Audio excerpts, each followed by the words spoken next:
వార్తలకి స్వాగతం. వివరాల్లోకి వెళితే రాష్ట్రంలో జనవరి నుంచి వ్యర్థం అనేది ఎక్కడా కనిపించకూడదని ముఖ్యమంత్రి చంద్రబాబు స్పష్టం చేశారు.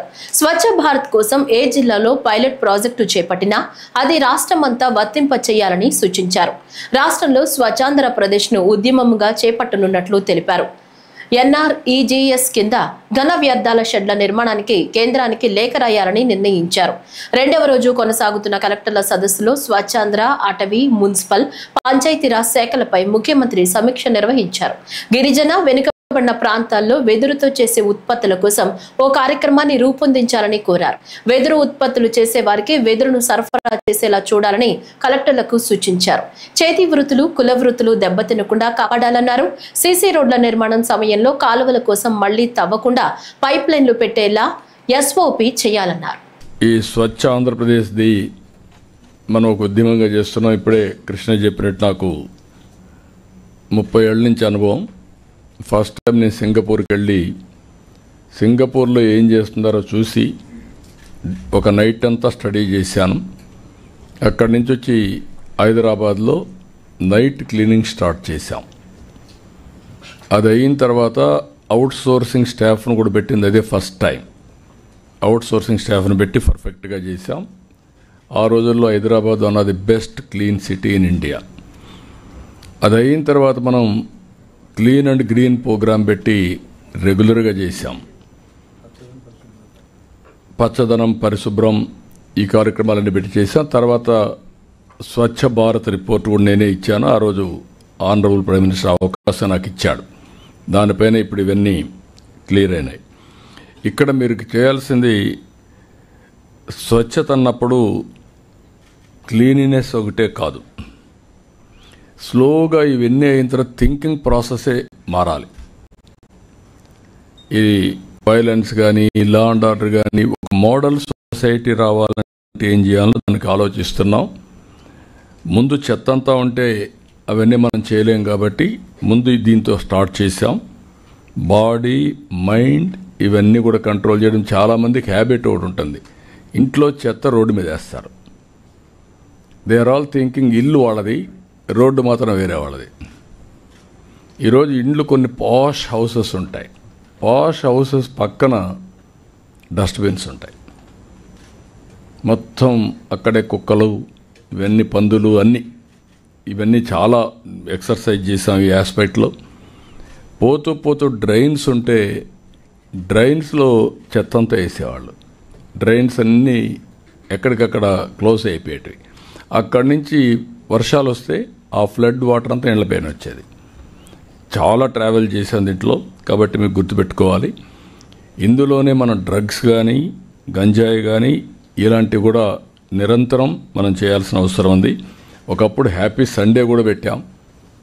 హ్యాపీ సండే పెడితే సండే వచ్చి వాళ్ళకు తెలిసిన టాలెంట్స్ అన్ని ఎగ్జిబిట్ చేసేవాళ్ళు. ముగ్గులు వేసేవాళ్ళు, ఇంట్లో ఏదైనా వస్తువులు తీసుకొచ్చి, పెయింట్లు తీసుకొచ్చి పంచేవాళ్ళు. వాళ్ళకి ఏ టాలెంట్ ఉంటే ఆ టాలెంట్ అంతా కూడా ఎగ్జిబిట్ చేసి హ్యాపీ సండేలో సాంగ్స్ పాడేవాళ్ళు. చాలా బ్యూటిఫుల్గా. అంటే మనిషి రాత్రి అంతా మీకు గుర్తుపెట్టుకోవాలి, వారం అంతా పనిచేసిన తర్వాత స్ట్రెస్ బరస్ట్ ఉండాలి. ఇప్పుడు లాఫింగ్ సొసైటీలు వచ్చాయి, నవ్ షౌటింగ్ సొసైటీలు వస్తున్నాయి. ఎక్కువ అరిస్తే ఆటోమేటిక్ రిలాక్స్ అయిపోతా అని ఇలాంటి వేరియస్ యాంగిల్స్ వస్తున్నాయి. కమ్యూనిటీ కలవడం కూడా చాలా అవసరం. 1995 నాటికి 650 మెడికల్ సీట్లు మాత్రమే ఉండేవని, నేను ముఖ్యమంత్రి అయ్యాక 1282 మెడికల్ సీట్లు తేగలిగామని, మెడికల్ కాలేజీల విషయంలో వైసీపీ ఆడుతున్న నాటకమని సీఎం చంద్రబాబు నాయుడు అన్నారు.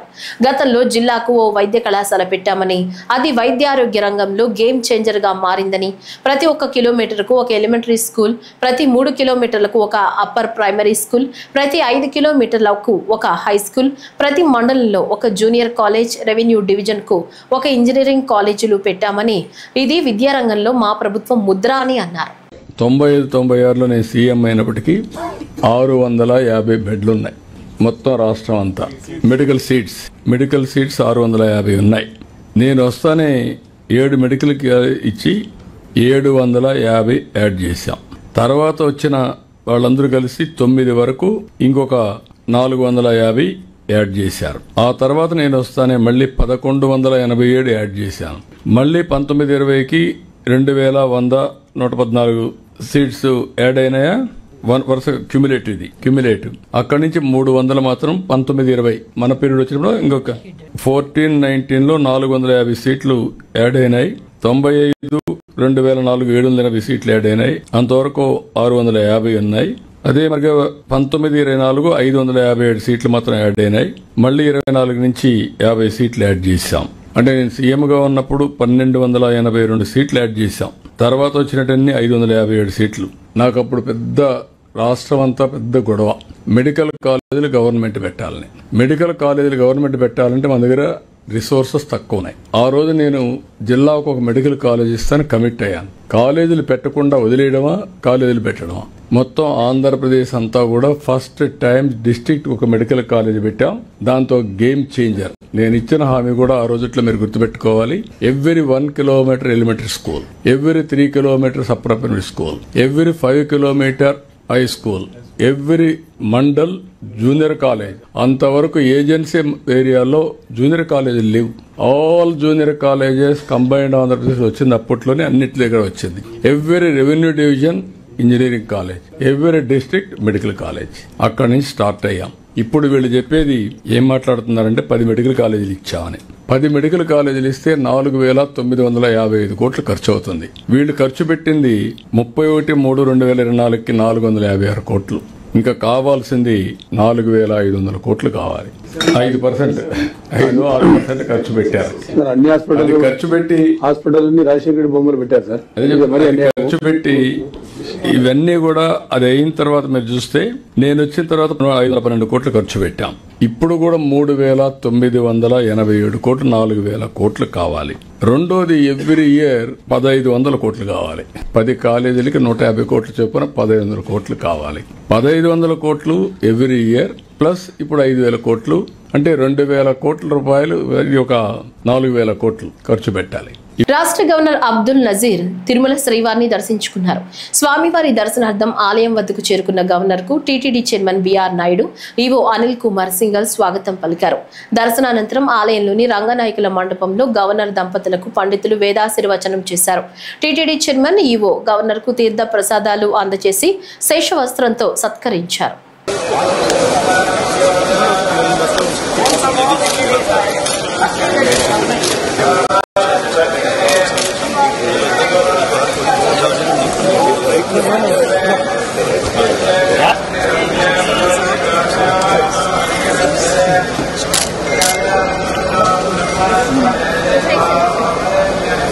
తిరుమల తిరుపతి పర్యటన అనంతరం తిరుగు ప్రయాణమైన మారిషస్ ప్రధానమంత్రి దంపతులకు రాష్ట్ర దేవాదాయ ధర్మాదాయ శాఖ మంత్రి ఆనం రామ్ నారాయణ రెడ్డి, జిల్లా ఇన్ఛార్జి కలెక్టర్ శుభం బన్సల్, ఎస్పీ శ్రీ ఎల్ సుబ్బారాయుడు తదితరులు సాదర వీడ్కోలు పలికారు. రాష్ట్ర ప్రభుత్వం తరపున ప్రధానమంత్రి దంపతులకు జ్ఞాపికను మంత్రి అందజేశారు.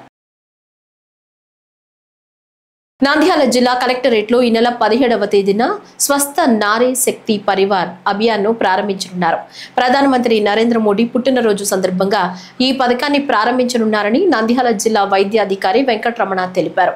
ఈ సందర్భంగా మాట్లాడుతూ ప్రతి గ్రామాల్లో వైద్య సదస్సులు ఏర్పాటు చేయడం జరిగిందన్నారు. 17వ తేదీన జిల్లా వైద్య కళాశాలలో ఈ పథకాన్ని ఎంపీ బైరెడ్డి శబరి, జిల్లా కలెక్టర్ రాజకుమారి ప్రారంభించనున్నారు. 17 రోజుల పాటు ఈ మెడికల్ క్యాంపులు జరుగుతాయని తెలిపారు.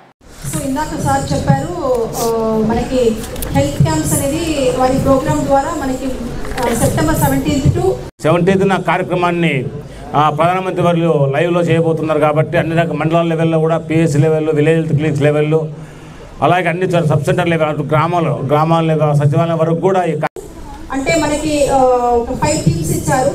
సో ఆ టీమ్స్ బేస్డ్ గా education department, women and Chittoor జిల్లా కాణిపాకం స్వామివారి వార్షిక బ్రహ్మోత్సవాల్లో భాగంగా సోమవారం రాత్రి పూలంగి సేవ వైభవంగా జరిగింది.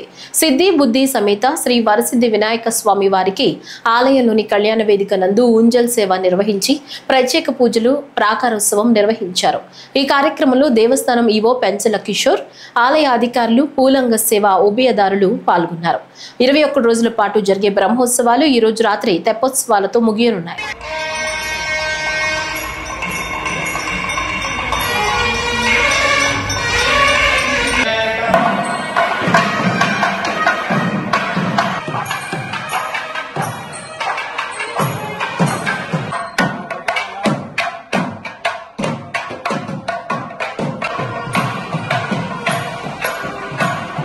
తిరుమలలో ఆకస్మికంగా తనిఖీలు నిర్వహించారు టీటీడీ ఈవో అనిల్ కుమార్ సింఘాల్.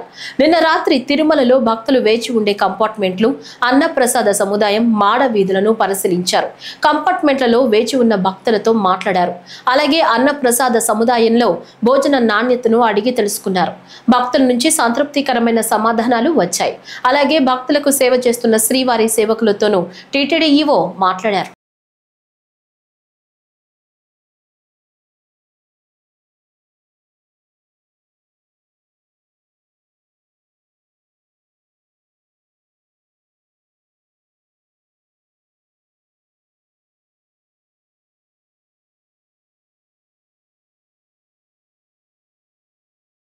తిరుపతిలో జరిగిన మహిళా సాధికారత జాతీయ సదస్సులో పాల్గొన్న మహిళా ఎంపీలు, ఎమ్మెల్యేలు వేరువేరుగా నిన్న రాత్రి శ్రీకాళహస్తీశ్వరుని దర్శించుకున్నారు.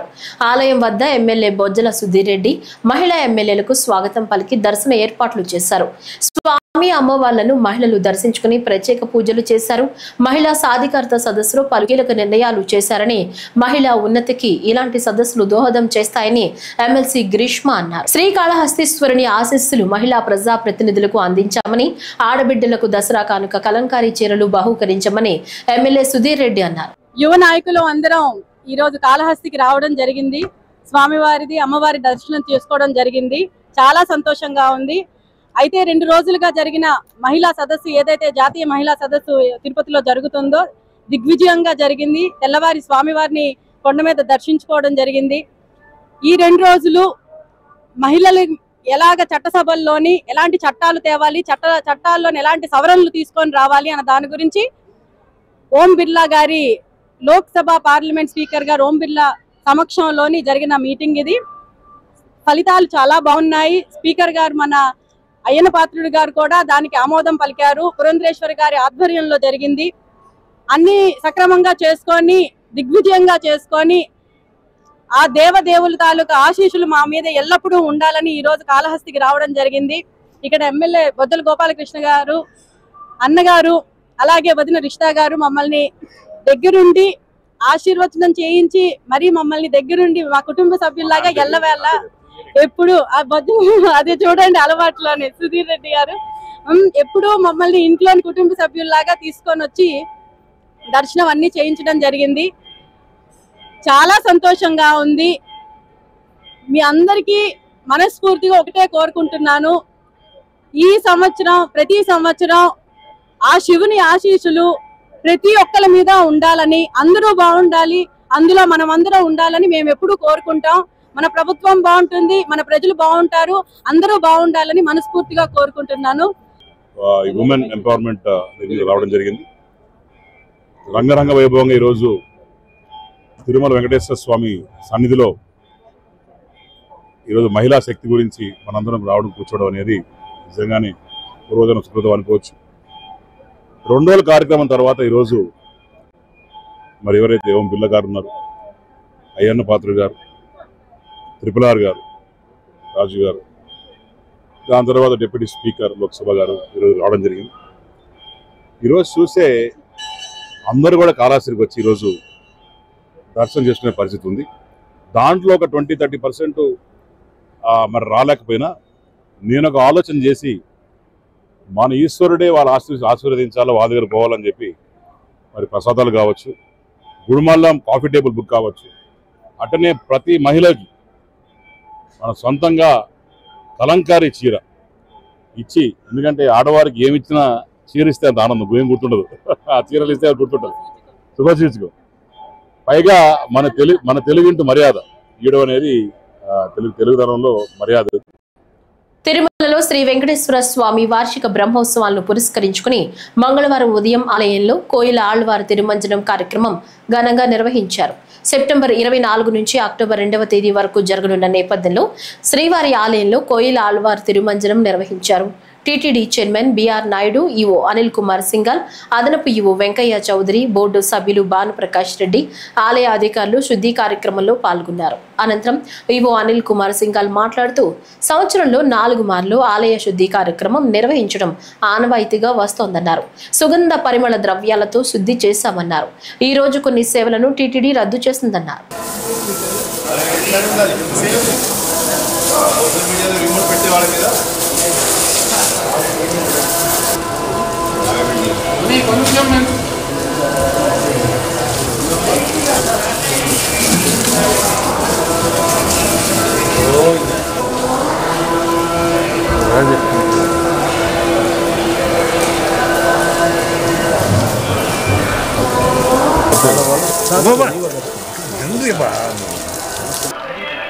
సాలకట్ల బ్రహ్మోత్సవాలు ఆ సందర్భంగా ఇవాళ ఈ కోవిడ్ ఆలవారు తిరుమంజనం కార్యక్రమం శాస్త్రోక్తంగా ఆగమోక్తంగా నిర్వహించడం జరుగుతూ ఉంది.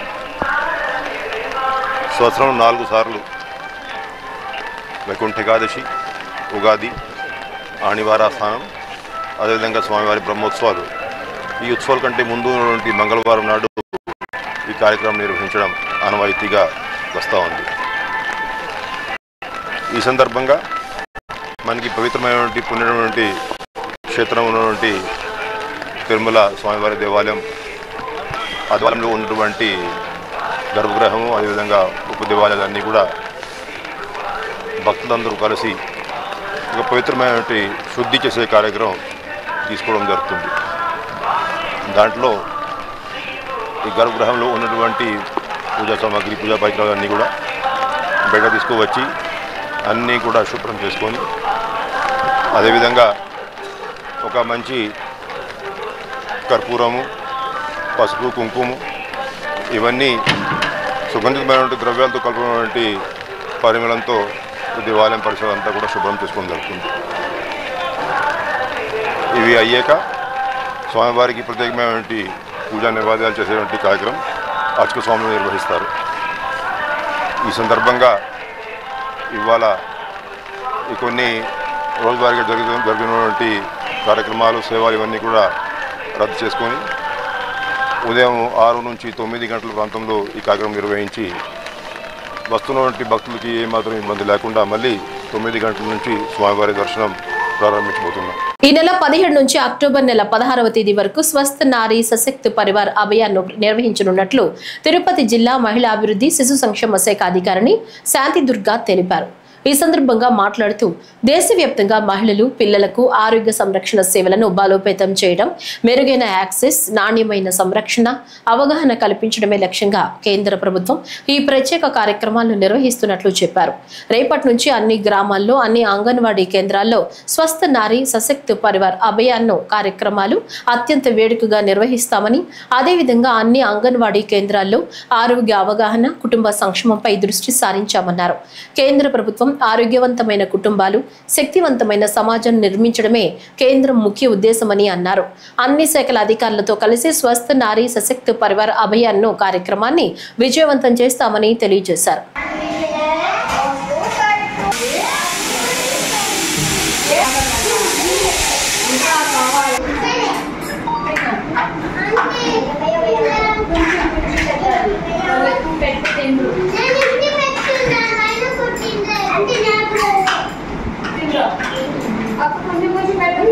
రాష్ట్రంలోని కూటమి ప్రభుత్వం పాలనలో అన్ని వర్గాల ప్రజలు సంతోషంగా ఉన్నారని ఆంధ్రప్రదేశ్ రాష్ట్ర కమ్మ కార్పొరేషన్ చైర్మన్ నాదెండ్ల బ్రహ్మం తెలిపారు. రాష్ట్ర ప్రభుత్వ సహకారంతో కమ్మ కులంలో వెనుకబడిన కుటుంబాలకు, వారి పిల్లలకు అండగా ఉండటమే లక్ష్యమని ఆయన పేర్కొన్నారు. నూతనంగా నియామకమైన డైరెక్టర్లు సమావేశం గుంటూరు జిల్లా మంగళగిరిలోని తెలుగుదేశం పార్టీ కేంద్ర కార్యాలయంలో జరిగింది. ఈ సమావేశంలో చైర్మన్ నాదెండ్ల బ్రహ్మం కార్పొరేషన్ అభివృద్ధి గురించి సలహాలు, సూచనలు తీసుకోవడంతో పాటు నూతన కార్యాలయం ఏర్పాటు, study circles, skill development centres, Kamma corporation development కోసం ఒక వెబ్సైట్ వంటి విషయాలపై చర్చ జరిగింది. అదేవిధంగా రాష్ట్రంలో వెనుకబడిన కమ్మ విద్యార్థులకు మెరుగైన విద్యని అందించి వారి భవిష్యత్తుకు బాసటగా కార్పొరేషన్ ఉండాలని, విద్యార్థులకు స్కిల్ డెవలప్మెంట్ ద్వారా సరైన శిక్షణ అందించి మంచి ఉద్యోగ అవకాశాలు కల్పించే విధంగా అందరూ బాధ్యత తీసుకోవాలని కోరారు.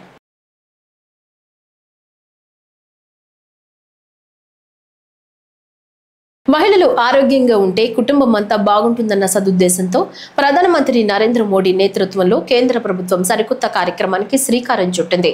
ఈ నెల 17న ప్రధానమంత్రి నరేంద్ర మోడీ మధ్యప్రదేశ్ రాష్ట్రంలో ఇండోర్లో ఈ పథకాన్ని ప్రారంభిస్తారన్నారు. మన రాష్ట్రంలో విశాఖపట్నంలో ముఖ్యమంత్రి చంద్రబాబు నాయుడు ఈ పథకాన్ని ప్రారంభిస్తారు. కేంద్ర ఆరోగ్య కుటుంబ సంక్షేమ శాఖ ఆధ్వర్యంలో నిర్వహిస్తున్న ఈ పథకం కింద శ్రీకాకుళం జిల్లాలో ఉన్న మహిళలకు ఈ నెల 17 నుంచి అక్టోబర్ 2 వరకు స్పెషల్ డ్రైవ్ కింద 693 వైద్య శిబిరాలు ఏర్పాటు చేసి సమగ్ర వైద్య పరీక్షలు నిర్వహిస్తామని జిల్లా వైద్య ఆరోగ్య శాఖ అధికారి డాక్టర్ మేరీ క్యాథరిన్ చెప్పారు. 17 ఏళ్ల నుంచి 49 ఏళ్ల లోపు మహిళలకు పరీక్షలు చేస్తామని, రోగ నిర్ధారణ జరిగితే వెంటనే మందులు ఉచితంగా పంపిణీ చేస్తామన్నారు. మరి ముఖ్యంగా స్వస్థ నారీ సుశక్త్ పరివార్ అభియాన్ అనే కార్యక్రమాన్ని ఈ సెప్టెంబర్ 17 నుంచి అక్టోబర్ 2 వరకు కేంద్ర ప్రభుత్వము రాష్ట్ర ప్రభుత్వం కూడా నిర్వహించదలుచుకున్నారు. మరి ముఖ్యంగా ఈ యొక్క ప్రోగ్రాం యొక్క ముఖ్య ఉద్దేశం ఏమిటంటే మహిళలు ఆరోగ్యంగా ఉన్నట్లయితేనే కుటుంబంలో ప్రతి ఒక్కరూ ఆరోగ్యంగాను, అదేవిధంగా సమాజంలో ప్రతి ఒక్కరూ ఆరోగ్యంగా ఉంటారని నిర్వహించడం జరిగింది. ఇది మరి ముఖ్యంగా ప్రధానమంత్రి గారు ఇండోర్లో స్టార్ట్ చేస్తున్నారు. మన ముఖ్యమంత్రి గారు కూడా వైజాగ్లో స్టార్ట్ చేస్తున్నారు. మరి మా జిల్లా తరపు నుంచి కూడా సుమారు మా పిహెచ్సి అందరిలో నుంచి కూడా 600కు పైగా మేము సెంటర్ని నిర్వహిస్తున్నాము, మెడికల్ క్యాంప్స్ నిర్వహిస్తున్నాము. ఈ యొక్క క్యాంపులో మరి ముఖ్యంగా NCD screening, hyper tension, diabetes screening మరి 4.0 ఆ ప్రకారంగా చేస్తున్నాము. సికిల్ సెల్ స్క్రీనింగు ట్రైబల్ ఏరియాలో 0 to 40 బడినటి ట్రైబల్ పాపులేషన్లో సికిల్ సెల్ స్క్రీనింగ్ను మేము చేయమని చెప్తుంటాము. అదేవిధంగా హిమోగ్లోబిన్ రక్తహీనత ఉన్న అడాలసెంట్ గర్ల్ అంటే కౌమార దశలో ఉన్న అమ్మాయిలకి అడాలసెంట్కి రక్తహీనత ఏ విధంగా ఉందో మరి చెక్ చేస్తే వారి ఆరోగ్యం ఇంప్రూవ్మెంట్ కోసం ఐరన్, ఫోలిక్ యాసిడ్ ట్యాబ్లెట్లను ఇవ్వడం కొరకు రక్తహీనత కూడా చెక్ చేసి హిమోగ్లోబిన్ చెక్ చేసి అది యూవిన్ పోర్టల్లో ఎంటర్ చేస్తారు. అదేవిధంగా ఇమ్యునైజేషన్ కార్యక్రమంగా ఎంఆర్ మిస్ అయినవి డ్రాప్అవుట్లు కోసమని బ్లడ్ డొనేషన్ క్యాంప్స్ని కూడా నిర్వహించాలని మేమందరం కూడా ప్లాన్ చేస్తున్నాము. ఈ యొక్క ఇనాగ్రేషన్ కార్యక్రమాలు మరి అర్బన్ ఏరియాలోను, టెక్కలిలోను మేము నిర్వహించాలని ప్లాన్ చేశాము. అదేవిధంగా ప్రతి సిహెచ్సిలో కూడా 13 సిహెచ్సిలో కూడా మెడికల్ క్యాంప్స్ పెడుతున్నాము. ఆ సిహెచ్సిలో ఉండే స్పెషలిస్ట్ డాక్టర్స్ ద్వారా కూడా ఈ యొక్క సేవలు అందరూ కూడా పొందవచ్చు. అదే కాకుండా మళ్ళీ ఈ యొక్క ప్రతి క్యాంపులో కూడా స్పెషలిస్టులు మరి పీజీ వైద్య విద్యార్థులు అందరూ కూడా వచ్చి మీకు స్పెషల్ క్యాంపులు మరి ముఖ్యంగా క్యాన్సర్ స్క్రీనింగ్. అంతరించిపోతున్న కళలను పరిరక్షించుకుంటూ విజయవాడ ఉత్సవం నిర్వహిస్తామని మంత్రి సత్యకుమార్ యాదవ్ అన్నారు. 11 రోజుల పాటు నిర్వహించే ఉత్సవాల్లో ప్రజలను భాగస్వాములను చేయాలని సూచించారు. నగరంలోని ఓ హోటల్లో ఉత్సవాల నిర్వహణపై సన్నాహక సమావేశం నిర్వహించారు. దీనికి ఉమ్మడి కృష్ణా జిల్లా మంత్రులు, ఎమ్మెల్యేలు, ఎమ్మెల్సీలు, కూటమి నాయకులు హాజరయ్యారు. ఈ వేడుకలు విజయవంతం చేయడంపై నేతలు చర్చించారు. దసరా అంటే ప్రజలకు విజయవాడ వెళ్లాలనిపించేలా, దేశం మొత్తం ఇటువైపు చూసేలా ఈ వేడుకలు నిర్వహిస్తామని, నగరాన్ని పర్యాటకంగా తీర్చిదిద్దేందుకు ఈ ఉత్సవాలు దోహదపడతాయన్నారు.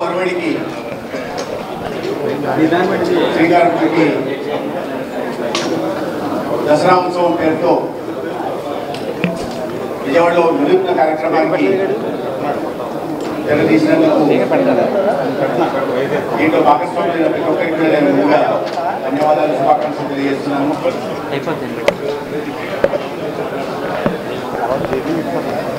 ప్రజలకి ఆహ్లాదకరంగా ఉండేలాగా పవిత్రమైన దసరా సందర్భంలో ఆ పండుగ ప్రాశస్త్యాన్ని, వైశిష్టతని తెలియజేస్తూ విజయవాడ ప్రాశస్త్యాన్ని ప్రపంచానికి చాటే విధంగా చేస్తున్నందుకు నేను ప్రత్యేకంగా అభినందిస్తున్నాను.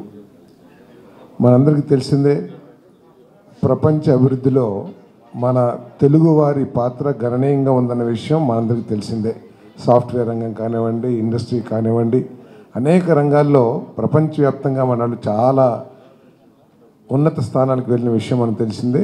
ఆ తెలుగువారిలో మన కృష్ణా జిల్లా వాసులు ప్రప్రథమంగా ఉంటారనే దాంట్లో కూడా ఎటువంటి సందేహం లేదు. మరి విజయవాడ ఉమ్మడి రాష్ట్రంలో కూడా ఒక ప్రత్యేకమైన స్థానం ఉంది.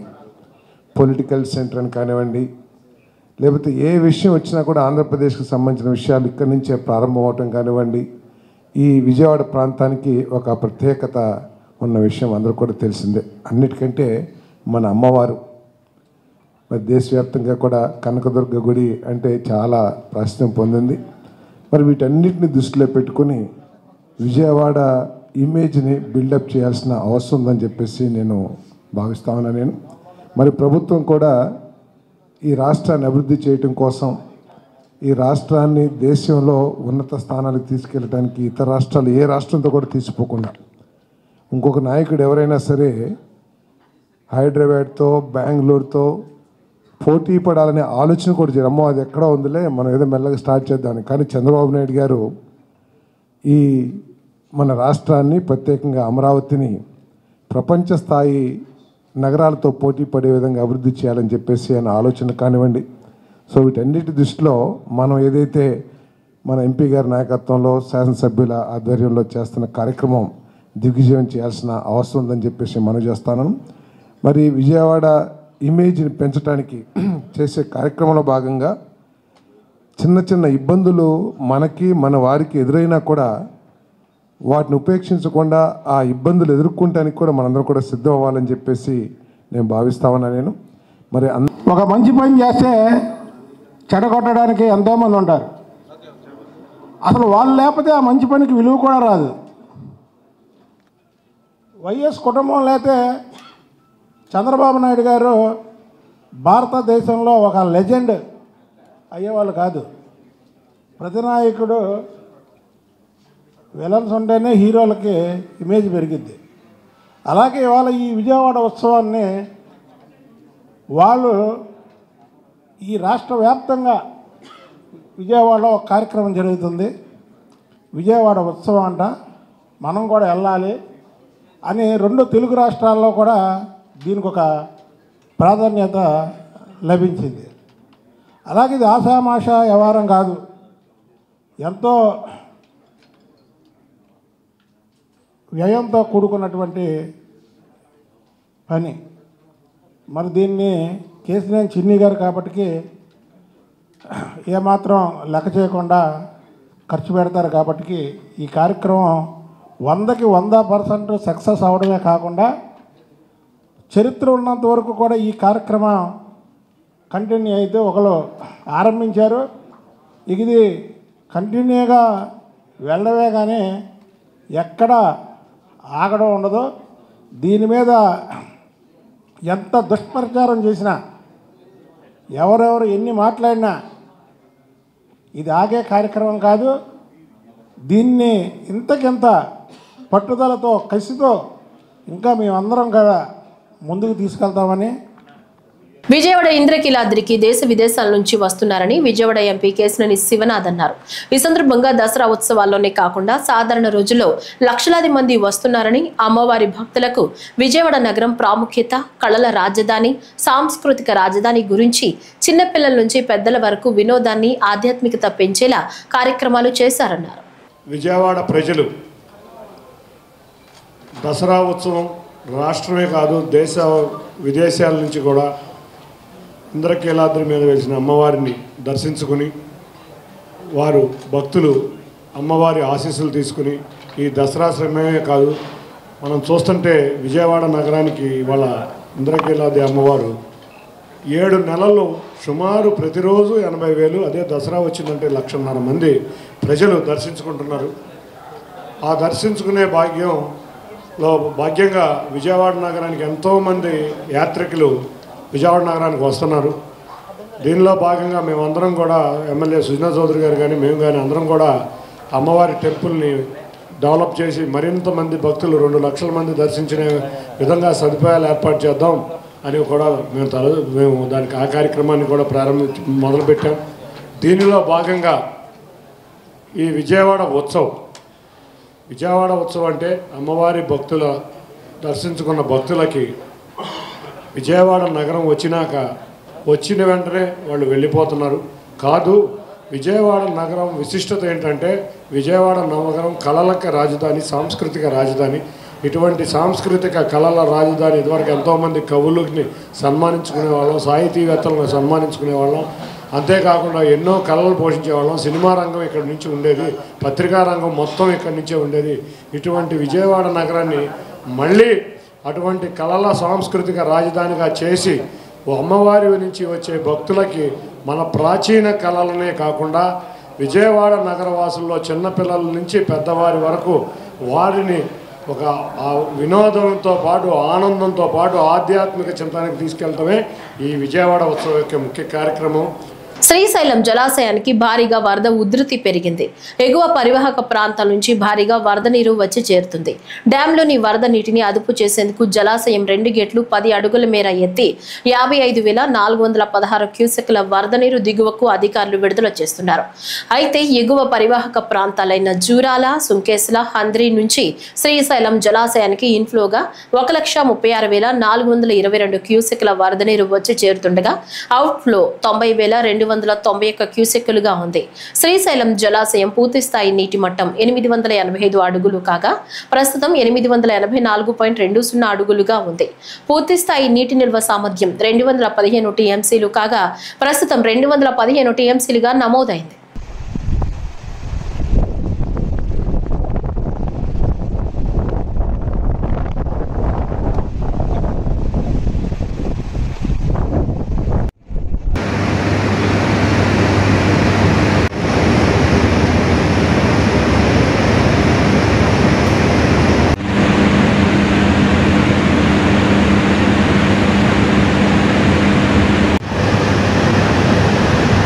మలికిపురం మండలం రామరాజు లంక పంచాయతీ నిధులు దుర్వినియోగం జరిగాయంటూ గ్రామానికి చెందిన గ్రామస్తులు కోనసీమ జిల్లా జాయింట్ కలెక్టర్ టి నిశాంతికి ఫిర్యాదు చేశారు.